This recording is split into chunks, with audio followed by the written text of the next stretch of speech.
On fait un plan de redressement des finances publiques. Mais ce plan va au-delà. Il ne règle pas toute la problématique économique, je suis d'accord, mais il va y contribuer de manière substantielle. Il ne réglera pas toute la problématique sociale, mais la partie publique de la problématique sociale pourra trouver solution à travers ce plan. Et donc, je crois que ce plan est totalement différent du PREF, du PREC, du PRES et de tous les autres plans qui ont été, et j'ai pris sur moi-même de développer 2 ou 3 slides sur les différences entre ces différents plans.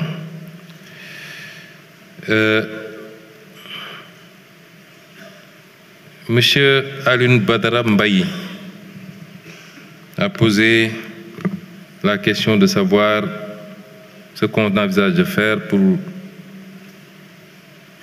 ne pas me répéter, faire du levier des jeunes talents, pour faire des jeunes talents un levier de transformation du numérique.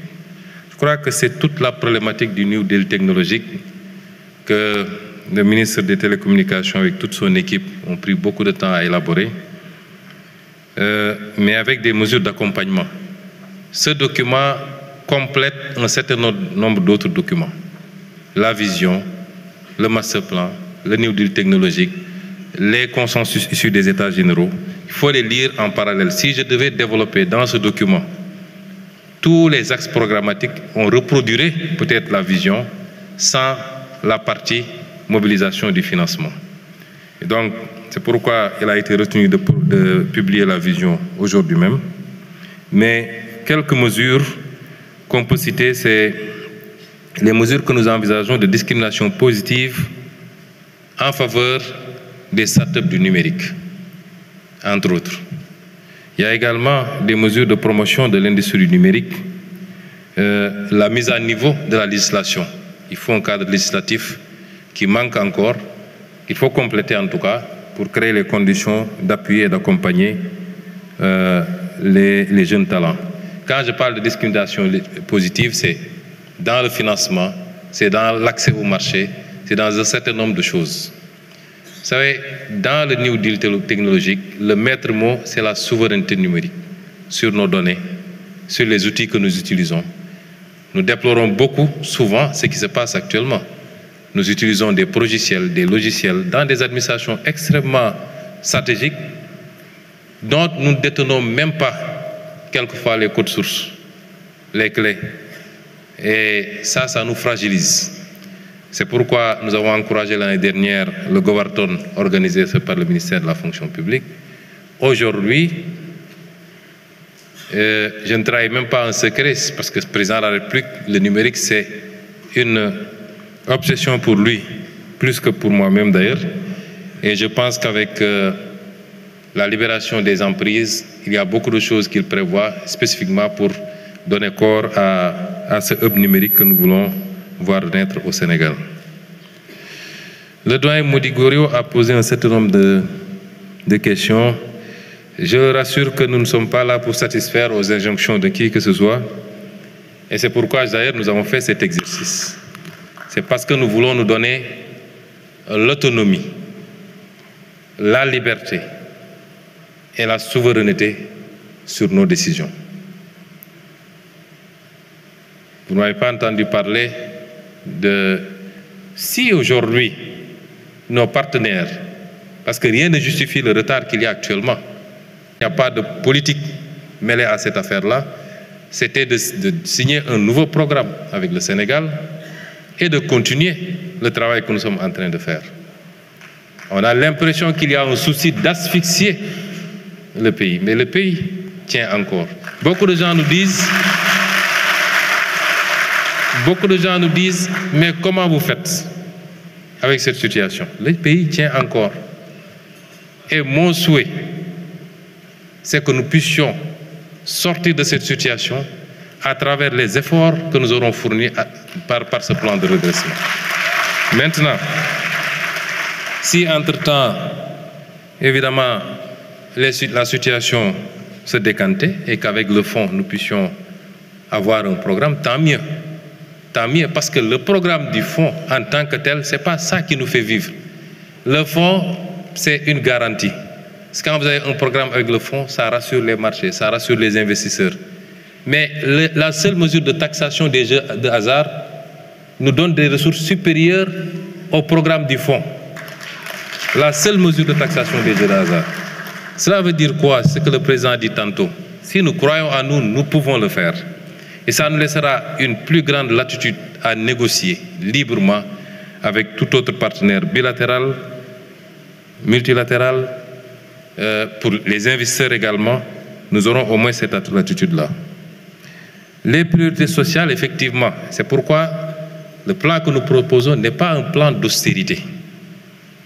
Un plan d'austérité vise à comprimer les dépenses, à limiter les offres en biens et services, les services sociaux, pour pouvoir rétablir des équilibres. Nous trouvons les moyens de nous aménager des marges budgétaires justement pour renforcer cette offre sociale. C'est totalement différent et vous l'avez compris dans votre réaction. L'éducation nationale, c'est une priorité, c'est-à-dire c'est bien de faire des infrastructures, faire des autoroutes, faire des stades, de faire. Lu baax la mais bala nga naan naam ne fa Sénégalais yi lii leen njëkk a yitteel mooy nañu faju nañu jàng nañu am dëkkuwaay nañu nu mu tuddati yooyu mooy seen priorité nañu am ndox nañu am courant fu ñu munti nekk ci réew mi. Et ça c'est les fondamentaux du développement.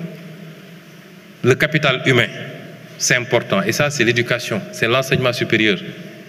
Malgré les contraintes, nous faisons énormément d'efforts pour ces secteurs-là. Si nous consentons à recruter d'un seul coup 500 enseignants du supérieur, plus que le recrutement sur les 10 dernières années, en un seul recrutement, et nous ferons les efforts. Les premiers retombées, c'est pour finaliser rapidement toutes les infrastructures des universités, en termes d'offres de lits, de restauration, en termes de construction de nouvelles universités. C'est une priorité pour nous. L'enseignement élémentaire, l'objectif de réduction des abris provisoires dans les plus courts délais. Donc ça, c'est des priorités. Et nous ne serons jamais, personne ne pourra nous mettre une pression pour changer ces orientations-là. Après, qu'on fasse en même temps les infrastructures qu'il faut, les routes, les autoroutes, les aéroports, c'est tant mieux. Mais la priorité, c'est de répondre aux besoins primaires des Sénégalais. La corruption, les surcoûts, vous savez, depuis qu'on est là, nous avons créé à la primature ce qu'on a appelé le comité de relecture. Ce comité fait son travail.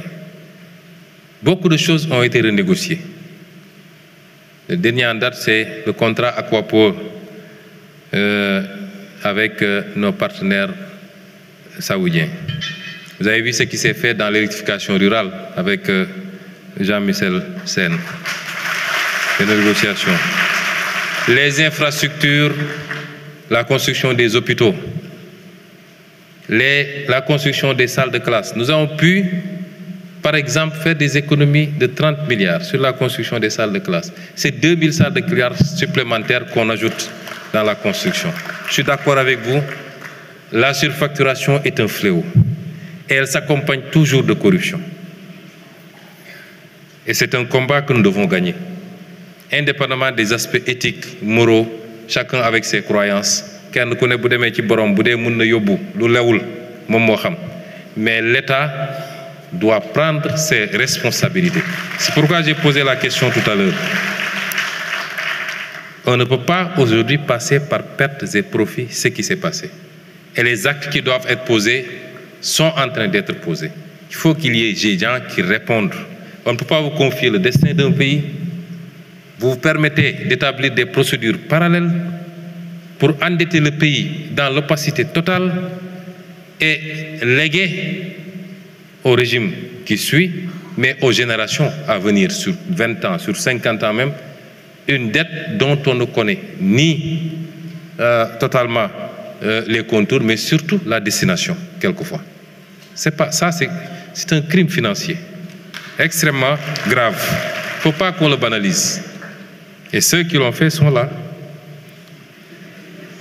sont là.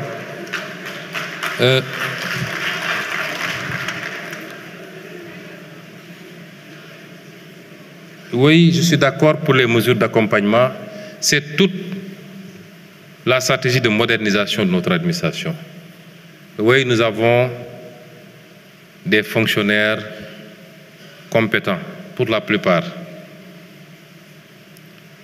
intègres, pour la plupart. Vous savez, le phénomène de la corruption, le problème, c'est qu'il y a un noyau qui s'y livre de manière exponentielle et souvent, malheureusement, on jette l'opprobre sur toute l'administration. Je peux vous assurer, pour avoir été fonctionnaire moi-même pendant longtemps, qu'il y a des fonctionnaires extrêmement intègres dans les différentes administrations. Mais il faut moderniser cette administration. On n'a pas encore une administration totalement orientée développement. Nous sommes tous d'accord. Les questions de célérité dans le traitement des dossiers en sont une preuve. D'où la politique de modernisation, la digitalisation des procédures qui permettrait peut-être par un clic souvent de régler des problèmes. L'identité numérique qui est en cours de confection. Il y a énormément de chantiers qui sont en cours et qui, je n'en doute point, permettront de répondre à certaines de vos préoccupations. La simplification, oui. Les orientations que j'ai données pour la réforme du Code général des impôts, c'est d'abord revoir les taux de taxation à la baisse. Je le dis tout le temps, le meilleur impôt, c'est celui qui ne pèse pas lourd, mais assis sur une assiette très large. C'est ça qu'il faut rechercher. Je préfère avoir un taux de 5% appliqué sur une assiette de 1 million qu'un taux de 10% appliqué sur une assiette de 1000. Et c'est ce travail-là qu'on est en train de faire. Simplifier également les procédures et les impôts. Il y a beaucoup d'impôts, quelquefois. Et les Sénégalais ne s'y retrouvent pas. Quelquefois, ils peuvent être même de bonne foi, mais même pour les experts fiscaux, quelquefois, on maîtrise peut-être un livre du Code général ou deux, on a des problèmes pour le 3e livre, c'est très compliqué. Je crois que le travail de simplification a toujours été un vœu. Beaucoup d'efforts ont été faits, mais il faut renforcer. Maintenant, je crois que j'ai été très clair. Nous avons entamé un travail. Il y a des mesures qui sont faciles à évaluer.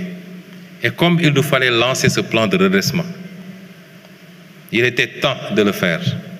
Nous ne pouvons pas attendre de terminer l'évaluation de toutes les mesures. J'ai considéré que j'ai peut-être 60 ou 70% de mesures évaluées.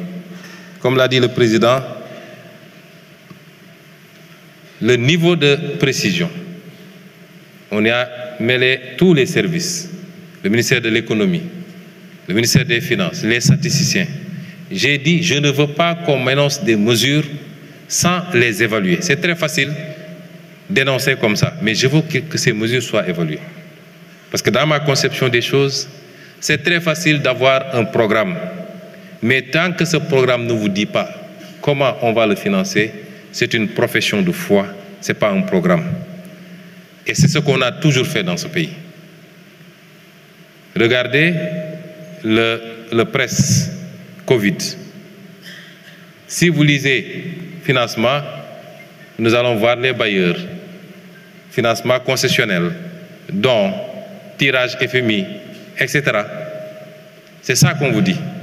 Mais on ne vous dit pas comment on va faire nous pour mobiliser des recettes ici. Et ce travail, nous l'avons fait, et les 50 milliards, considérez que c'est provisoire. Je vous ai lu une dizaine de mesures sur la réduction du train de vie de l'État. Mais je ne peux pas vous dire tout de suite, quand on va mettre la centrale d'achat, qui va en dehors de quelques types d'achats très techniques, par exemple, l'acquisition de produits pétroliers ou les produits pharmaceutiques. On peut laisser la SAR, produits pétroliers, on peut laisser comment s'appelle l'agence qui s'occupe des produits pharmaceutiques.